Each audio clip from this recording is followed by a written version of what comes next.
Story 3 is such a strange thing anyone could go through, and to be honest, not many people do go through this particular way. But at the same time, if you are claustrophobic, you'll definitely hate it, and you would also really feel on what this person went through. But before we begin, if true crime stories intrigues your interest, then I'd highly suggest you subscribe to my YouTube channel, as that's all I do. And if you do subscribe, you can expect a brand new video every week. But with all that being said, let's begin.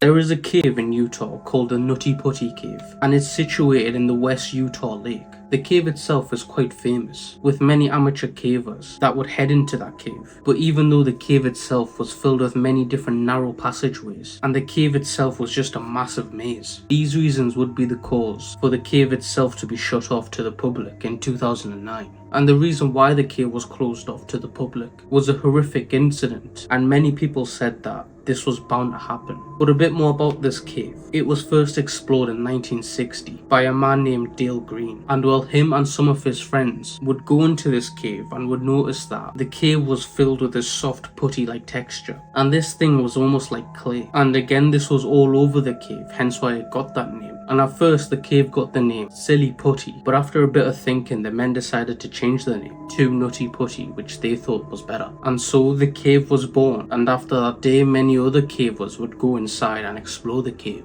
Until in 2009, a Boy Scout who decided one day to get up from his camp and go to the cave to explore it. And the main reason was because the kid really wanted to explore this cave, but he wouldn't be able to due to the fact that his leaders and parents would not allow him to. But on that fateful day he would have enough, and he would go home quietly and would gather up his caving equipment.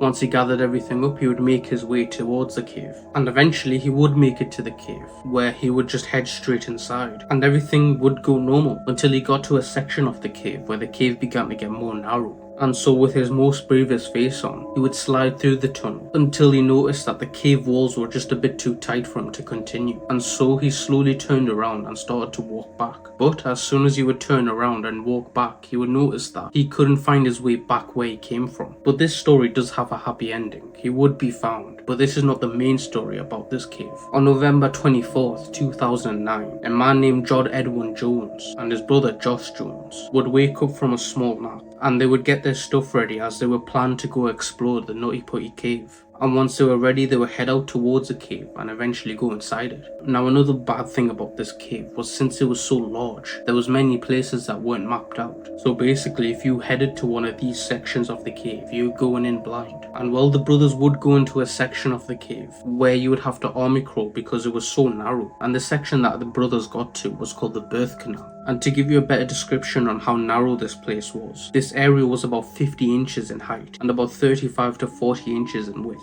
But even though it was narrow, it was a staggering 400 feet long. So the men would basically get onto their bellies and would just army crawl through. John would be the first to go in, and then right behind him was his brother. And as they were going through this tunnel, there was a section where you have to go down, but you would have to control your body in such a way where your head would go down and your legs would be up. And I hope that makes sense. I'll try to get a picture to give you a better reference. So since John was in front, he would go first. But instead of sliding down like he usually would, he would actually get stuck. And it's unclear how he got stuck, but he was stuck in such a way where his head was actually upside down. And the worst part was he was stuck there like there was a hook holding him, because no matter what his brother did to try to pull him out, nothing would work. And well, with no options left, John's brother would exit the cave and would go and get help. And thankfully a large rescue team would come to John's aid. But unfortunately, just like John's brother, nothing what these people would do would work. They would use pulley systems, they would attach ropes and try to pull him out, but none of these things would work. And after several hours of being stuck upside down, John would unfortunately suffer a cardiac arrest and would ultimately pass away. And this was when the rescuers would say that it's too dangerous to get John's body out of there. And after the death of John, the landlord and the family of John would both agree that the best thing to do was to seal this place off from the public, along with John's body still inside. A man by the name of Jose Molina woke up from the night before, and as he got up he looked at his watch and noticed that it's almost time for work. So he would do the painful routine for work, and pretty quickly he would set out for work. And while going to work, Jose would have this horrible feeling about something. And Jose was a very superstitious human. He would believe a lot of things. For example, if you step on a drain, it's considered as bad luck. And another example, if you open your umbrella in your house, it's another sign of bad luck. So as Jose was walking towards work, he would try to remember if he had did anything like that, but nothing would come to mind. And so he told himself that this isn't something that I should be worried about. And once he finally calmed himself down, he would continue walking, where eventually he would reach his workplace. And where he worked was a tuna factory, and in this factory, as the name explains, is where tuna would be imported from all over the world. And the company would turn that tuna into cans of tuna, and of course other types of tuna that people would consume. Anyways, Jose would come into work all slow and groggy, because unfortunately he never had a good night's rest of sleep, as last night he would work late. And so the 62-year-old man would walk inside of the building and would begin helping move in different types of tuna boxes. And for an hour and so, that would be his job, until he would get called by his manager to look at this industrial pressure cooker,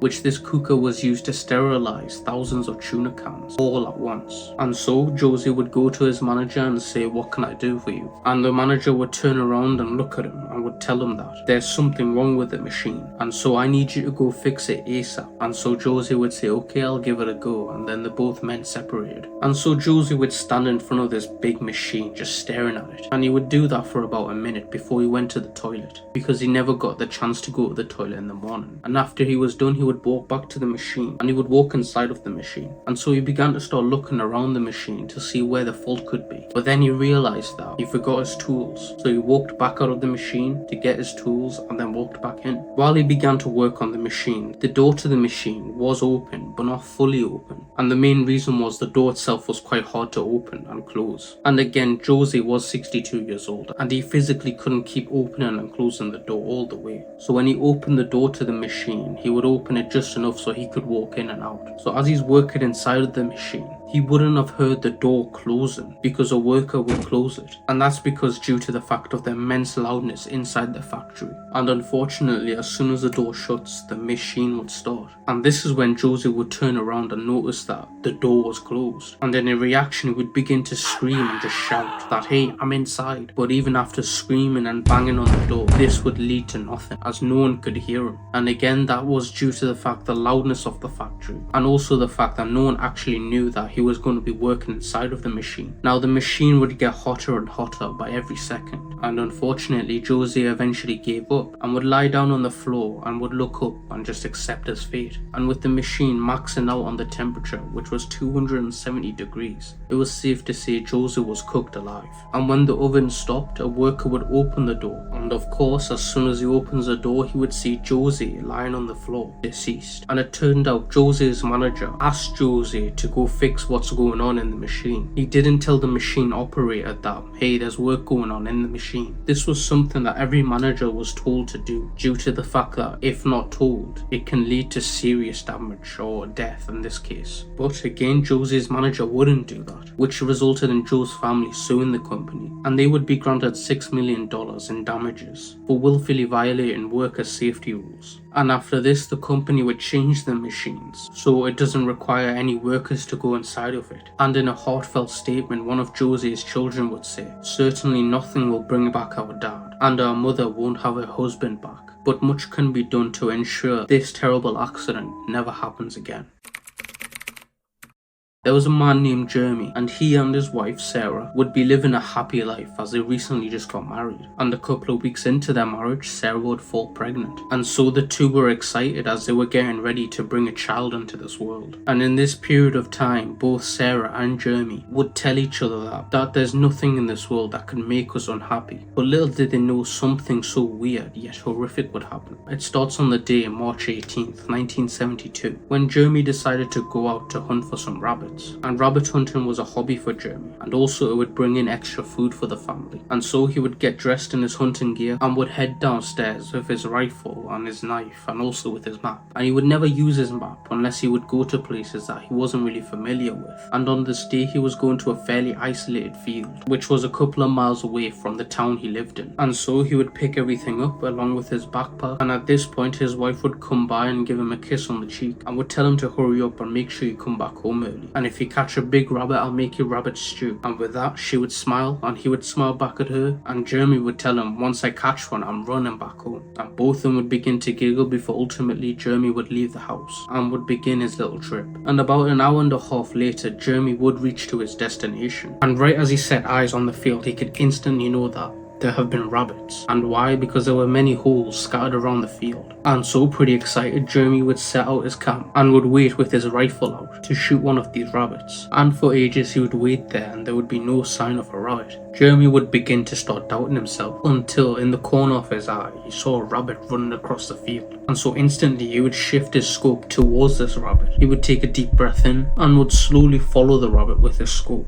until the rabbit would just stop. And once he got the aim down, he would pull the trigger, but as soon as he pulled the trigger, the rabbit would move. The rabbit would be hit, but it would just be on the leg. And the rifle that Jeremy was using wasn't really powerful, so just a graze or a hit on the leg won't be enough to significantly harm it. But with this rabbit, Jeremy could see that the rabbit was pretty injured, and so he would run after the rabbit. But unfortunately for him, the rabbit would slip into one of these holes that the rabbit had made. And so now Jeremy's looking at this hole, and the hole itself wasn't too big. It was probably big enough to just fit your shoulders in. But due to the fact that Jeremy was so impatient because he had waited so long for a rabbit, he would get down on his knees and put his head through the hole. And at first, obviously he couldn't see anything, but he could hear the rabbit breathing heavily. And when Jeremy heard this, he knew that the rabbit couldn't go anywhere, so this gave him a boost of confidence. But he forgot something that would come back to bite him. A couple of hours would go by and Sarah was sitting on the couch reading a book, and she looked at the time and noticed that it's getting pretty late. And so she began to wonder where her husband was. And since this was the 1970s, there really wasn't much communication that could be done. So she looked at the clock again, took a big sigh, and then began to continue to read a book. But a couple of more hours would go by, and then Sarah would look up at the clock once again and would see that it's 8 PM. And Jeremy, who was on time all the time and has really never been late, for him to be this late was pretty concerning. And worry would begin to creep into Sarah. And the main reason was because she went to the worst outcome. Either Jeremy was hurt or lost. So in a panic, she would call the police and would explain the situation on how her husband left for hunting, and the place where he went hunting was quite secluded, and it's been over 6 hours since he left, which was something that he would never do. And so of course the police would ask Sarah, where did he go? Sarah would tell the police that it's near this forest, but before this forest there was this massive land where rabbits lived in. And of course the operator would ask for more specifics, but Sarah wouldn't be able to remember what this place was called. And so the operator would thank Sarah and would tell her that there will be police around the area where we think he could be. And so a bit more relieved but still stressed out, Sarah would say thank you, and then they both would hang up. Now moving on to the next day, Sarah is now more than just worried, she's terrified on where her husband could be, because it's been over 12 hours at this point. Sarah would be lying on her bed, collecting all of her thoughts on where her husband could be, until she got a knock on the door, and so she raced downstairs, and she could see in the silhouette of the window that there was 2 people. And so when she opened the door, she saw that